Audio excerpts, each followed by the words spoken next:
Hello everyone, my name is Kara, and welcome to this new YouTube series I'm attempting to make, which I am entitling Minecraft Basic Training.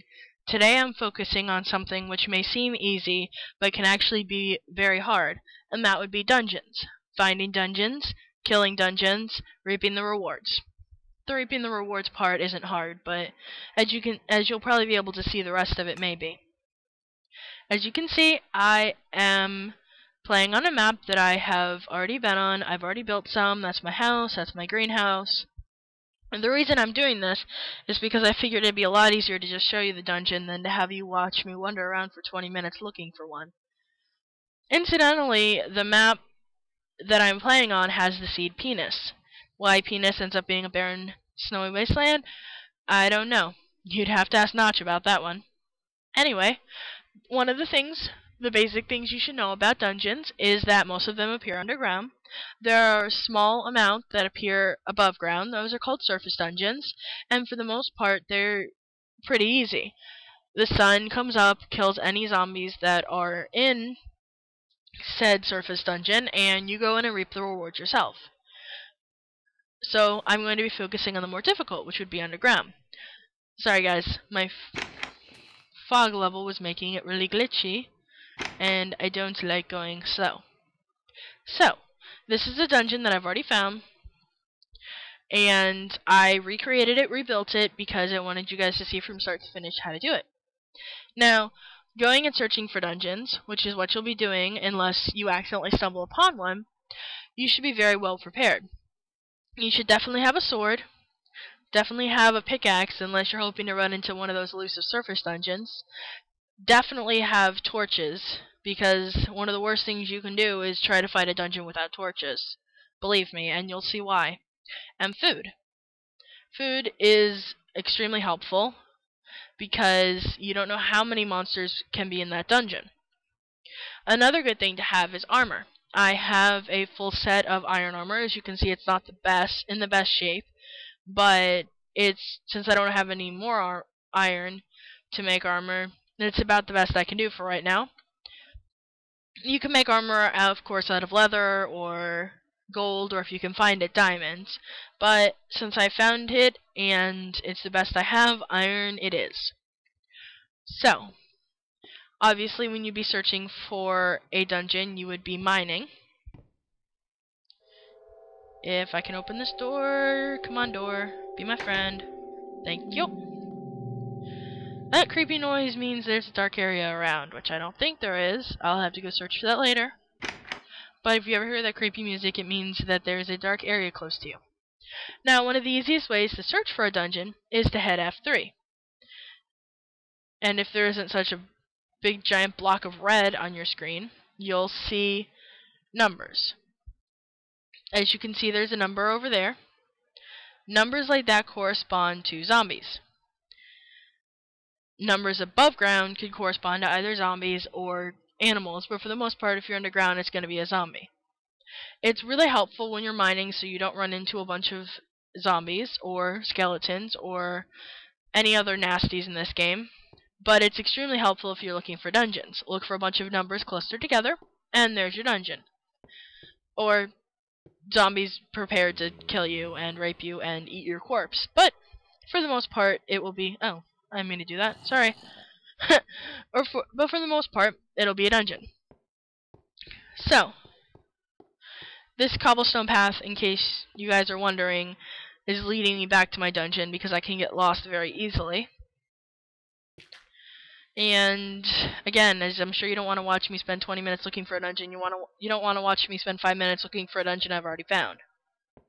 So, if you find natural cobblestone like this, it means there's a dungeon. Different dungeons, there are different ways to tackle. The way my friend made, his name's GTA Roller, I will link him in the description. He has a couple of airsoft videos which are really funny and definitely deserve a watch, is to go up, make stairs like this, put a torch up here obviously, and come at them from above. That way you can fight them with your sword and put torches along the walls and jump down and reap the rewards. This is only good in a zombie dungeon, but it's extremely helpful in a zombie dungeon. The other two types of dungeons are skeletons and spiders, and the reason I wouldn't suggest it for those is because spiders can climb up and hurt you, and skeletons can shoot you with arrows. So, the best way to find out what's in your dungeon is to take a block out and take a look. I see gray legs. I would say that's a skeleton's spawner, and or a monster spawner. I saw zombie legs, but I already know it's a skeleton spawner, so I'll give you guys that spoiler. Now, your main goal is to get torches in there. The more torches in there, the less chance zombies or skeletons and or spiders will spawn from out of there. Now, if you were fighting spiders, you wouldn't want a space like this, because spiders can get through spaces like that. If you were fighting spiders, the best option would be to instead do a one up and one down, because they can only fit through a space like this. But since it's skeletons and one random zombie in there, I'd say do this. Now, hacking at their legs is of course the best and easiest way to kill them. It's also the safest because they can't come after you. Once they've walked away, place torches. In the beginning, you want to place as many torches as you can. Obviously, while you're trying to hack and slash at them, be really careful not to destroy your torches. It'll just cause you a pain in the ass. Crouching does help a little bit. Basically, you have to be patient and hope they come to you. You can expand it, again, if they're not spiders. If they are, you would expand up, maybe go one over. But make sure never to have two spaces like this open next to each other, or you will be in a lot of trouble. Why does that zombie not like me? He doesn't want me to kill him, which is weird because I want to kill him. And I thought we could have an agreement. Oh well. I will be content killing skeletons for right now.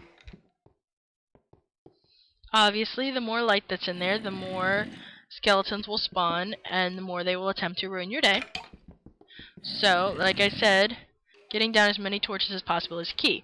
You can't put torches down in the same place that a zombie is standing, so you have to try to kill the ones closest to you. Ah, there's that zombie.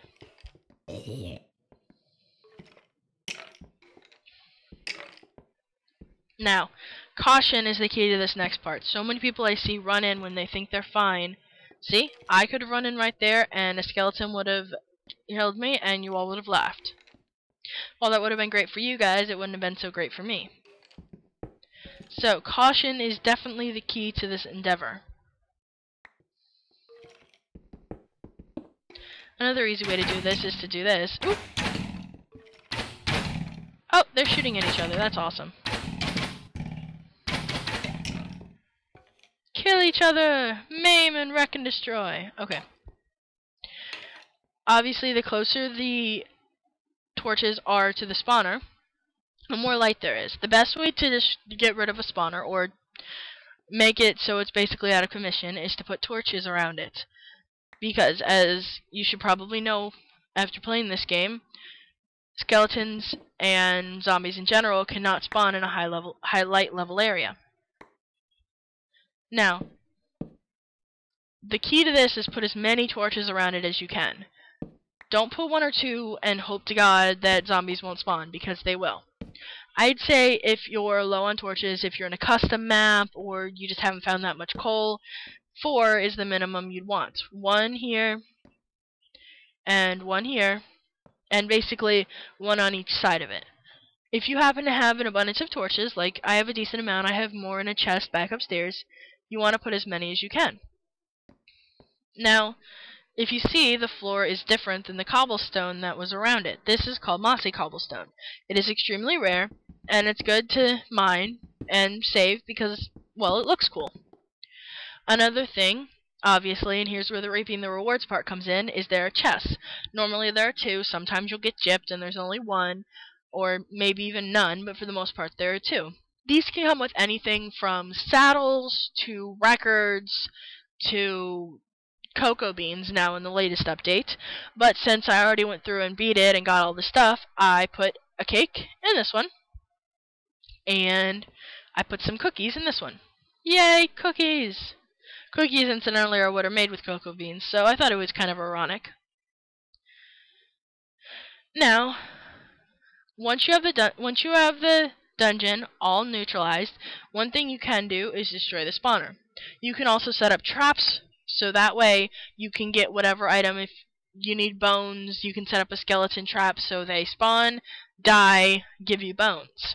Give you arrows, zombies drop feathers, spiders drop string, whatever you need. I'm not going to do that because it's ridiculously hard, and there are a lot of videos on YouTube showing just that, how to make spawner killers. Another way you can do this is to break it with a pick. You can break it with anything, honestly, but it takes forever. The pick is the best. But since eventually I might want to make a trap, I'm just going to put a cake on it. Ta-da! So, there you go. One other thing I might add is that sometimes dungeons don't appear perfect and pretty like you saw this one. They'll have a side missing, they'll have a whole wall missing. You might run into just a dungeon spawner sitting in the middle of about 5 cobblestone, because the maps all render differently. This one was actually a half dungeon, but I recreated it so you could see how it would look like in its glory. So anyway, thank you for watching, and if you liked the video, if you can comment on it and rate it, that would be awesome. If you want to tell me what you thought I did wrong, what you thought I could do better, I always accept creative criticism, as constructive criticism, as long as it's not "you suck" or "girls shouldn't play video games."